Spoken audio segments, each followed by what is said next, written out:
28 सप्टेंबरची राज्यसेवा पूर्व परीक्षा देणाऱ्या विद्यार्थ्यांनो जरा इकडे लक्ष द्या. लक्षात घ्या 2024च्या पूर्व परीक्षेमध्ये एक प्रश्न विचारला गेला अब्दुल रजाकवर. लक्षात घ्या. आता या अब्दुल रजाकवर यापूर्वी पण प्रश्न विचारला गेला होता. हा प्रश्न काय की अब्दुल रजाक हा कोणत्या शासकांच्या कालखंडामध्ये भारतात आला होता, अशा प्रकारचा प्रश्न आहे. आणि असाच प्रकारचा सेम प्रश्न बघा हा 2015च्या पूर्व परीक्षेमध्ये अब्दुल रजाकवर या ठिकाणी विचारलेला आहे. याचाच अर्थ काय बघा, विदेशी जे प्रवासी आहेत त्यांच्यावर प्रश्न विचारला जातोय. आता लक्षात घ्या, ही एक महत्त्वाची नोट्स आहे बघा, ही पाहणं खूप जास्त गरजेचं आहे. म्हणजे विदेशी प्रवाशांवर प्रश्न विचारला जातो बघा.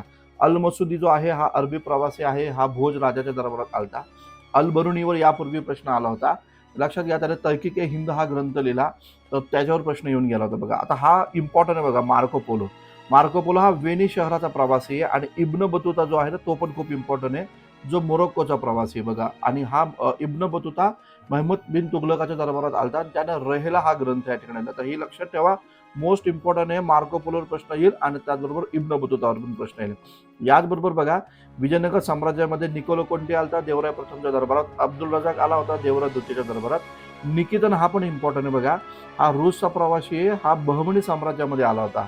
बार्बोसा, डोमिंगो पायस, नुनीज आणि पेस हे सगळे जे आहेत हे विजयनगर साम्राज्यामध्ये कृष्णदेवरायच्या दरबारामध्ये आले. नुनीज मात्र अच्युत देवरायच्या दरबारात आला. एक खूप महत्त्वाचा मुद्दा आहे हा. विदेशी यात्री जे भारतामध्ये मध्यकाळामध्ये आले त्याच्यावर प्रश्न येईल बघा.